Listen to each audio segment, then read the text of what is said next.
From Kern Government Television, welcome to this week's Kern County Board of Supervisors meeting, originating from the County Administrative Center located at 1115 Truxton Avenue, Bakersfield, California. Kern County's vision is to create and maintain a customer-centered county government designed to garner the confidence, support, and trust of the people we serve. Today's Kern County Board of Supervisors meeting will convene momentarily.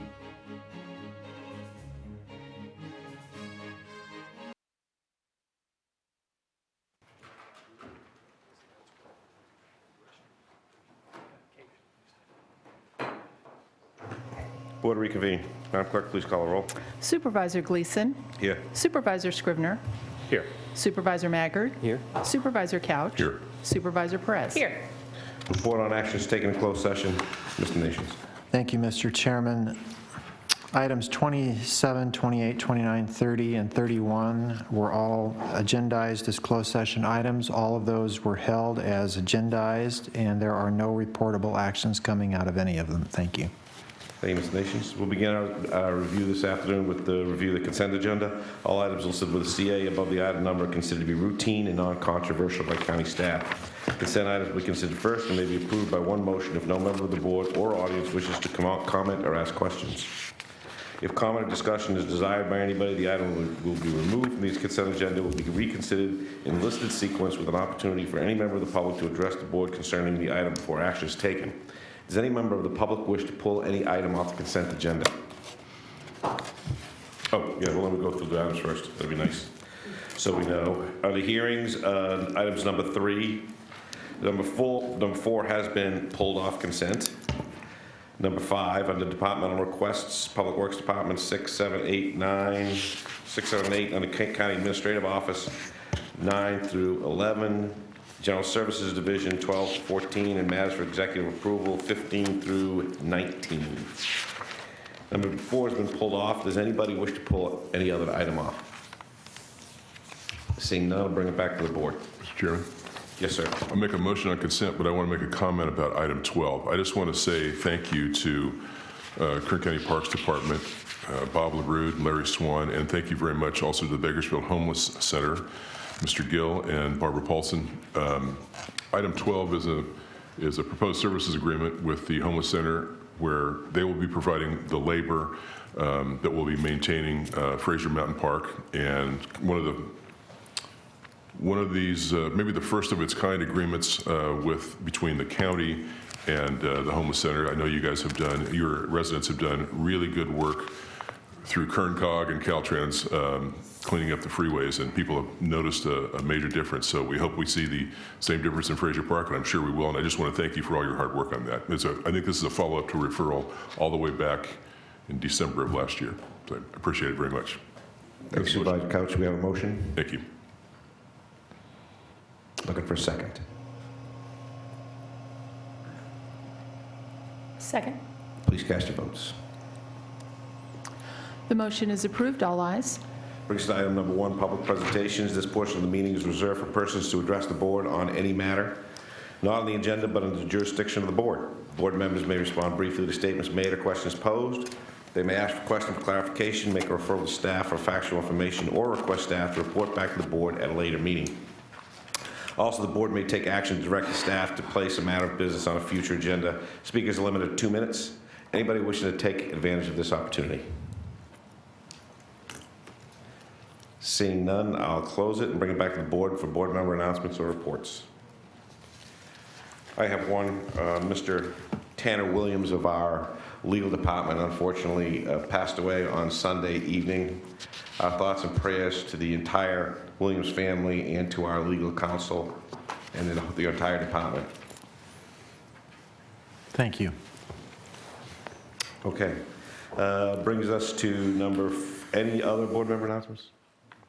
Brings us to number 4, request from Renita Wright to change the permitted uses from estate 2.5 acres to residential, suburban, and mobile home combining to exclusive agriculture on 2.25 acres located at 8543 West Rosamond Boulevard, Rosamond. That's all I got. Thank you, Chairman Gleason, members of the board. If we could have the map shown on the overhead. This is at 85th Street West and Rosamond Boulevard. The site is developed with a single-family residence, detached garage, horse corrals, and 2 cargo containers. As you can see, is a sparsely developed area, although this property does have neighbors. The applicant was cited for having 2 cargo containers without land use approval, and the planning department, in reviewing this proposal, determined that the underlying general plan is industrial.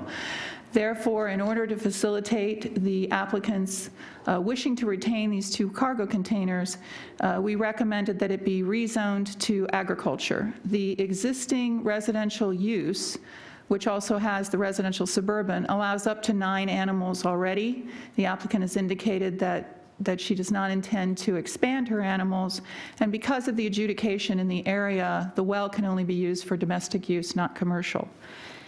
The project went through its normal notification, and we did receive a comment letter from an adjacent landowner, Gerald Schonenfeld. He and the applicant share a domestic well. This is a very common situation out in the desert area where up to 5 people share a well. They record a maintenance agreement. They agree to share all costs, and they then appoint somebody to manage the well. That is a recorded document, and Environmental Health issues a simple permit to ensure that the water can be used for domestic use. Mr. Schonenfeld did originally object because he believed there were already too many animals, but he has expanded his objection to the fact that the applicant is not paying their fair share for this well. We did take this to the Planning Commission on June 23rd, 2016. The Planning Commission, after questioning the issue of how many animals could be allowed, did recommend approval. Mr. Schonenfeld is here along with the applicant and would like to address your board today. And at this time, we are recommending approval as we believe that it is appropriate to do this zone change and resolve this violation. Cargo containers are allowed in the A zone. Therefore, that completes staff's presentation, and I'm available for questions. Thank you, Ms. Soviet. Anyone in the public wishing to make comment on this issue?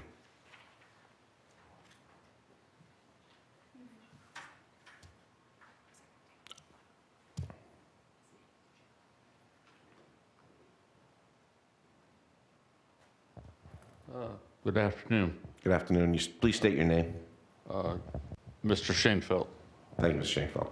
Okay, yeah. My main concern on this rezoning is, let's say the property's sold. What's my guarantee of the next person having Mr. Shankfeld, could you please hold the microphone to your lips or close? What's the likelihood of somebody else having a whole bunch of animals, a whole bunch, you know? And what is my guarantee that they will have that, you know? The ruling doesn't state anything specific. Okay, thank you. Does that complete your comments, sir? Do you have other questions? And we will get you the answer to that question, but if you kindly just go through your comments, what you want to say, and then we'll get you answers. Oh, okay. Yeah, I just, you know, just want a guarantee of the issue here. Thank you, sir. Mm-hmm. Anybody else? Ms. Soviet, would you care to comment on Mr. Shankfield's thoughts? Thank you. Chairman Gleason, we have contacted the new water master for the Antelope Valley, which is based in the Antelope Valley East Kern Water District, is acting as the coordinator of the water master committee. They have indicated that each of these lots, if there was a well on each lot, could have up to 3 acre-feet of water. However, since there's only one well, they could only pump 3 acre-feet.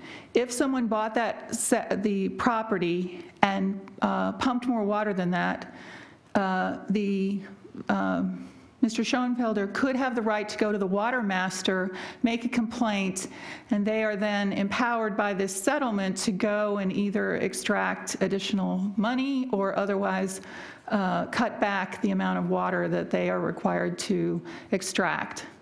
As a reminder, we are attempting to resolve a violation for 2 cargo containers. We understand that there could be a concern here about the number of animals. However, it is a 2.5-acre piece of property. If I could put up this other picture.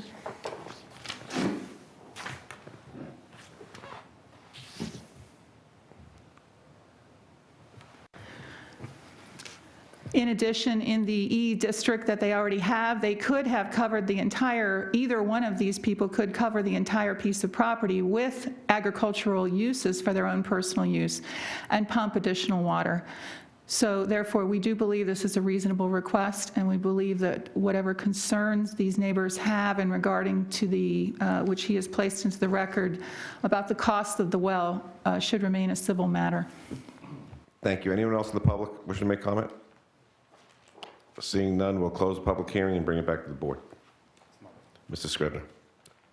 Thank you, Mr. Chairman. This is in my district. First of all, I want to thank Mr. Schoenfeld for his comments, and also for the applicant for being here. Ms. Hovia, I want to make sure I understand this. You're saying if for each well on a particular parcel, you would be able to pump 3 acre-feet, but because this is a shared well, it's only 3 acre-feet between all the parcels that are on the well? Or did I understand that incorrectly? Does each? Supervisor Scribner, that is our understanding. It is per lot. And since the water master indicated that you could bring the item to them for discussion, this entire settlement just happened in January, and the 5 members of the water masters were just empowered or put in place, I believe, 3 weeks ago. They said they would certainly consider that, but the way the settlement is written, it's 3 acre-feet per lot for domestic use. And in this case, there's 1 well that 2 people share.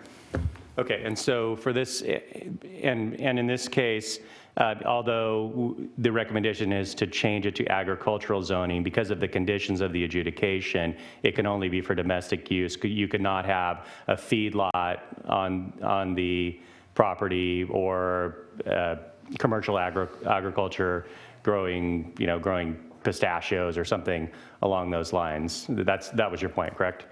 That is correct. Okay, and there appears to be some dispute about cost sharing for the well, the lack of payment or insufficient payment, and that obviously isn't something that we decide here.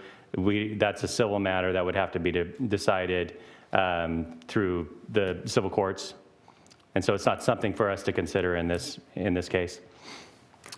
That is correct, okay. Supervisor Scribner, through the chair. And if I followed your logic, you're saying that if the ultimate goal of the applicant was to have several more animals, which would drive up the water use on this particular property, they would have requested rezoning both of those 2 parcels rather than just the single parcel. I think that was the last point that you were making. Supervisor Scribner, through the chair, I may have misled you. I misunderstood you. I may have misled you. One of these parcels is owned by the applicant, Renata Reif, and the other is owned by the opposition. I see that now. My apologies. Okay, very good. I think I'm going to have to agree with staff on this recommendation. It's unfortunate that there is a dispute over payment for the well. But this is simply a rezoning for us to solve an issue for the allowance of the cargo containers on the property. And so for that reason, I'm going to recommend approval. Thank you. Yes, I'll make a motion to approve. Second. Please cast your votes. The motion is approved. All ayes. That brings us to the end of the agenda. Look for a motion to adjourn until Tuesday, August 16th. So moved. So moved.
Aye.